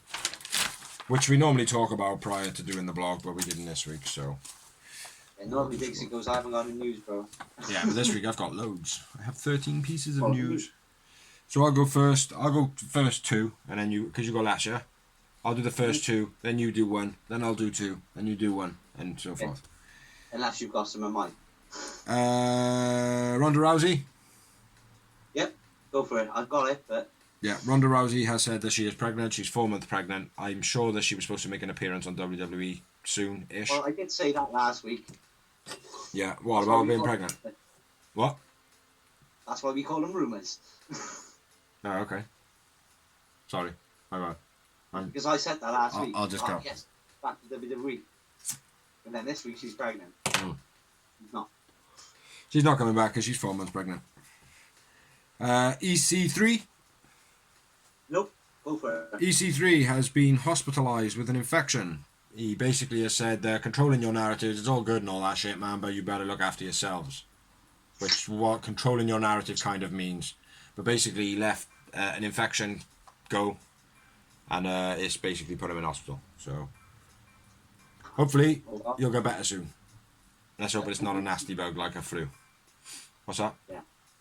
Hopefully EC3 gets better because he's a beast. Absolutely. Next up, we've got MLW, Major League Wrestling, are going to be on Vice TV in America. As I said, Vice TV has got like a bit on Channel 4 On Demand. Yeah. So I don't know whether it's going to be on that as well. That'd be cool. I'm not sure. Cool to keep an eye out for.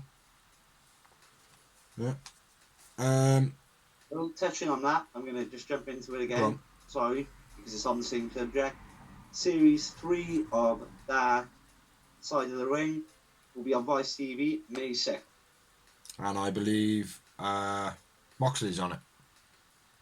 Yes, he is. Yeah. Petey Williams split his chin open on the recording for Rebellion. Okay. Which people are saying that it looks like a second mouth. I've seen the picture. It looks like a second mouth. Really? Yeah, he's laying down. You got his mouth there, and then you got another one across here. It's fucking massive. Oh. Don't know how it happens. I would imagine on a chair. Yeah. Maybe because he like normally grab a chair and do the whole chair on the chin spot.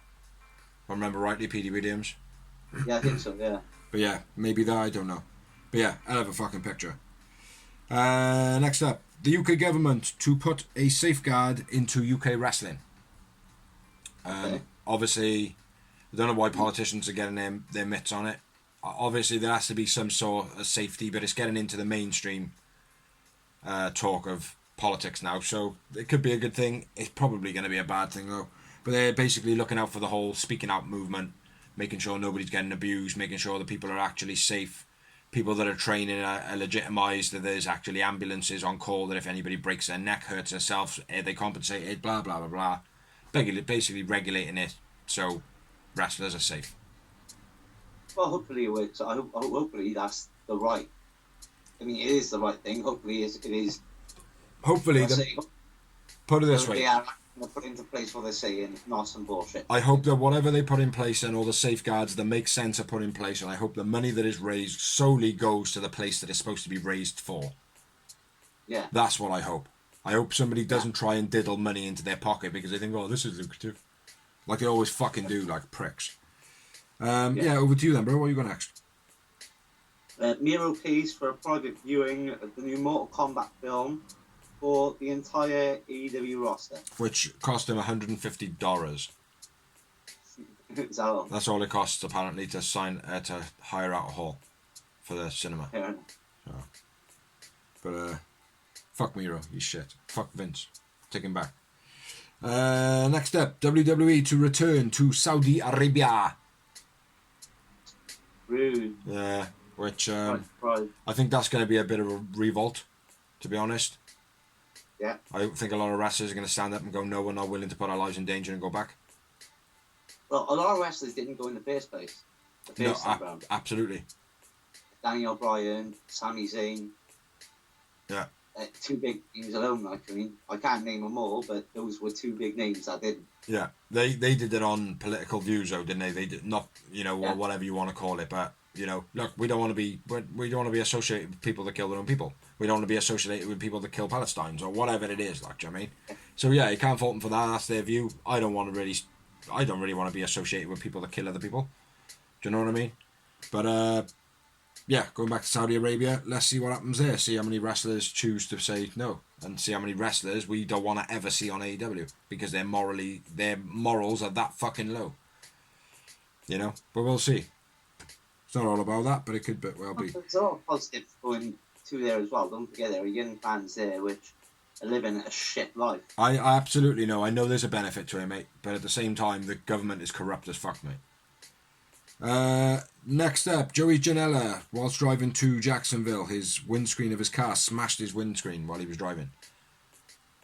And he managed to pull over safely, and a smoking angel turned up out of nowhere and fixed it for him. Or what did he say? An angel with a cigarette, I think he called him. So yeah, there's my 2 bits. Stephanie apologises to Mickey James, so does Triple H, for sending her belongings back home in a bin bag. And the next bit of news with it? The employee responsible has been terminated, and that has been revealed as Matt Carano. Yeah, there has been a couple of things said about him in the past, haven't there? I'm not sure, mate, to be honest. I can't remember anything specifically, but I feel for some reason like his name has popped up a few times. Well, he is a famous name because he's the lead of the women's division as management. He was on Total Divas, he's been on Total Bellas. You know who he is, right? Not exactly. He used to win on Total Bellas that they ring up and go, Mark. He used to, when they talk to their main contract talks all the time. No, I can't. Not exactly. He's run women's division. Like, he's been the leader of the women's division as in management-wise for a long time, like since the beginning of Total Divas.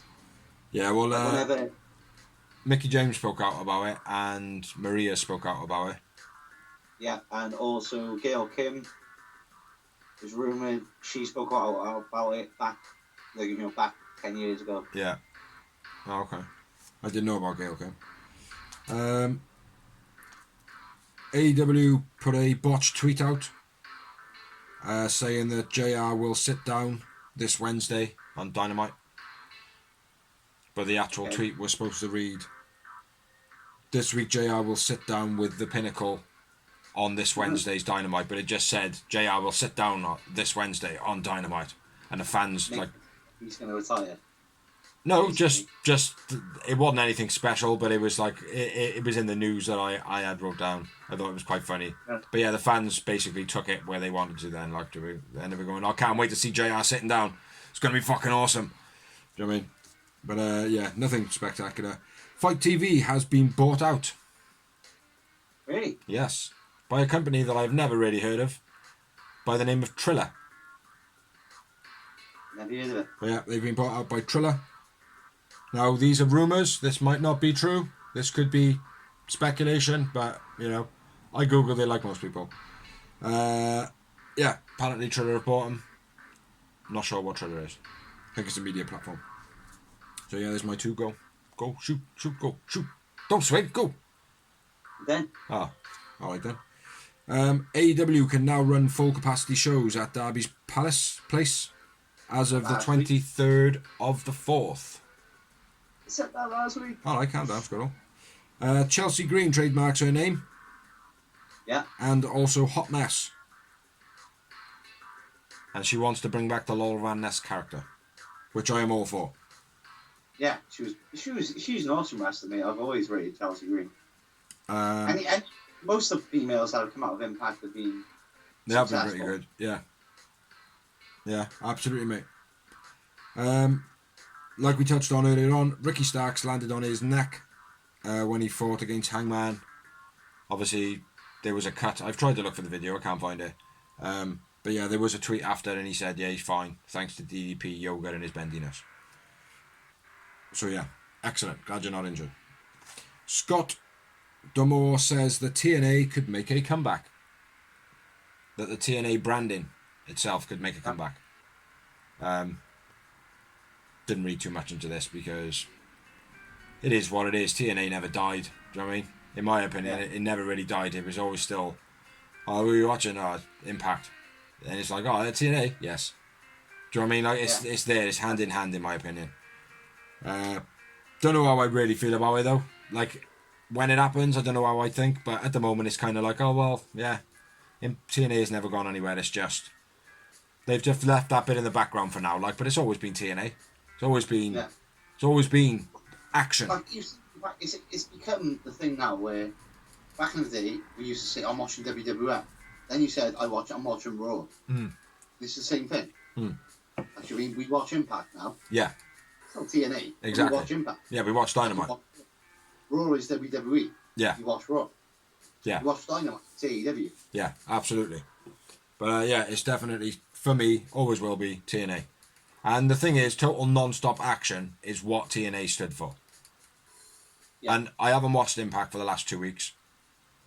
But what I have watched before that, it has been now total non-stop action. Because it's, don't get me wrong, it's not all matches. And it, like, for me, total non-stop action doesn't just mean matches. It means good promos and not too much crap in between. Like, do you know what I mean? Like shitty dead promos that don't go anywhere or are not too meaningful or done with a wrestler that's got no ability. You know what I mean? Everything seems to mean a little something. Everyone rags out what they say is shit.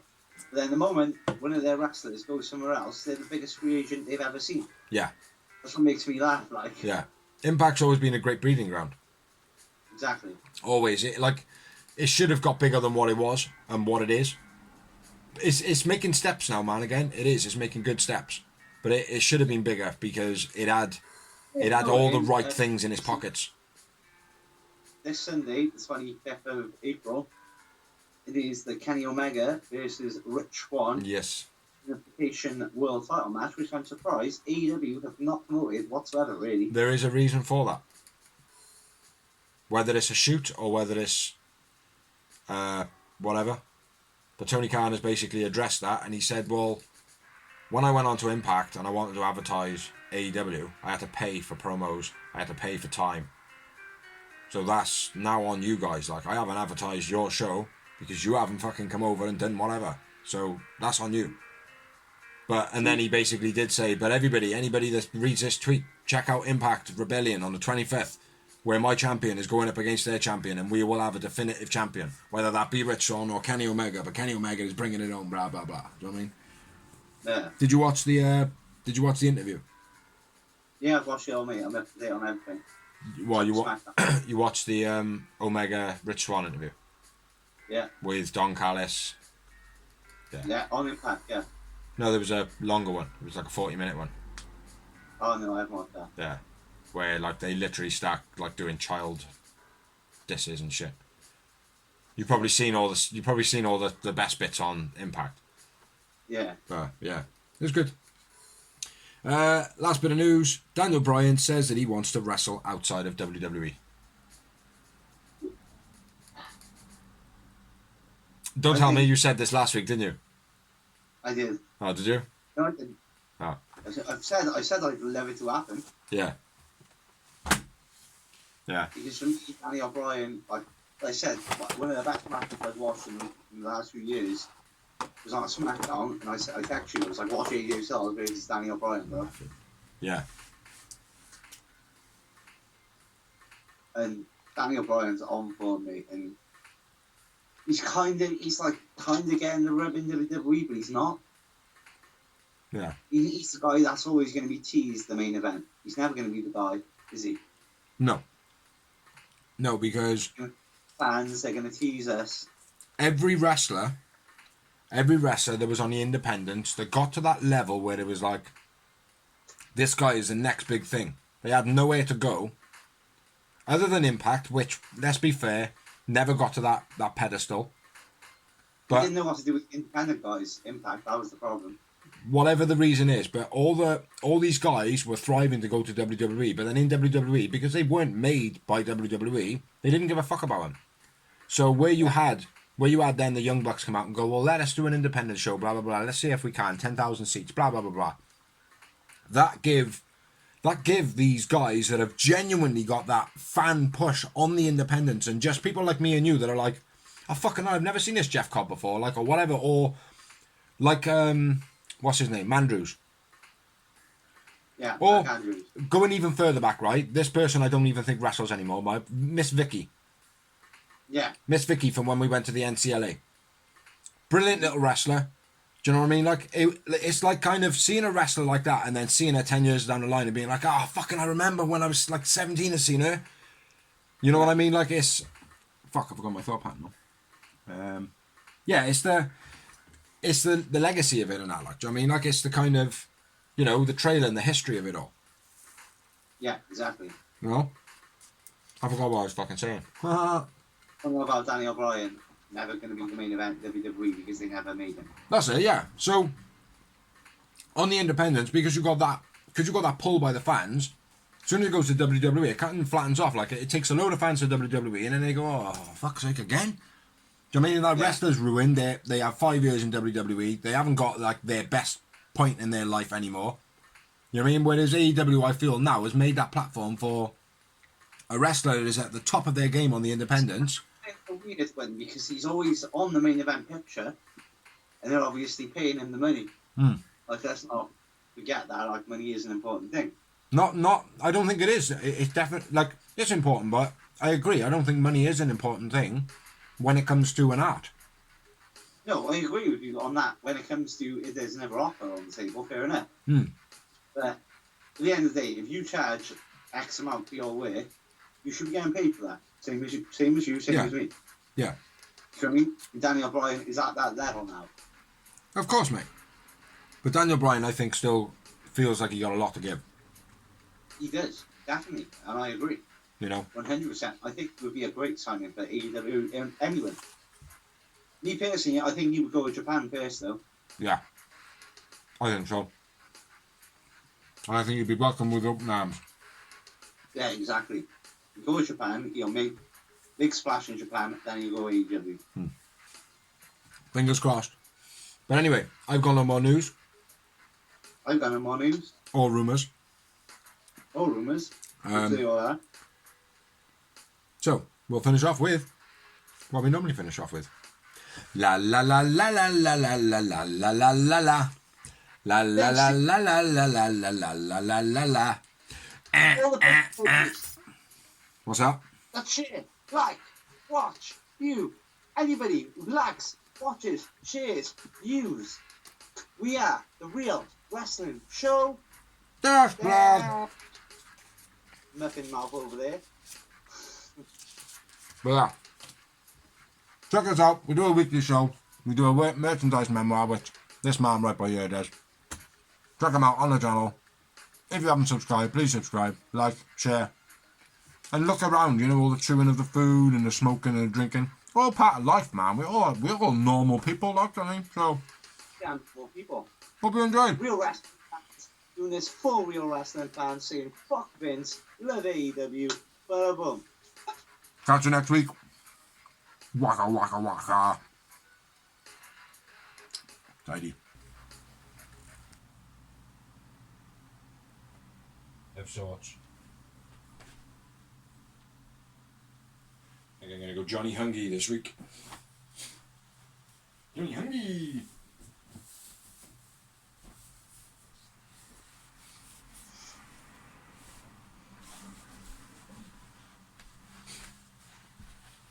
Did you just do something? I might have.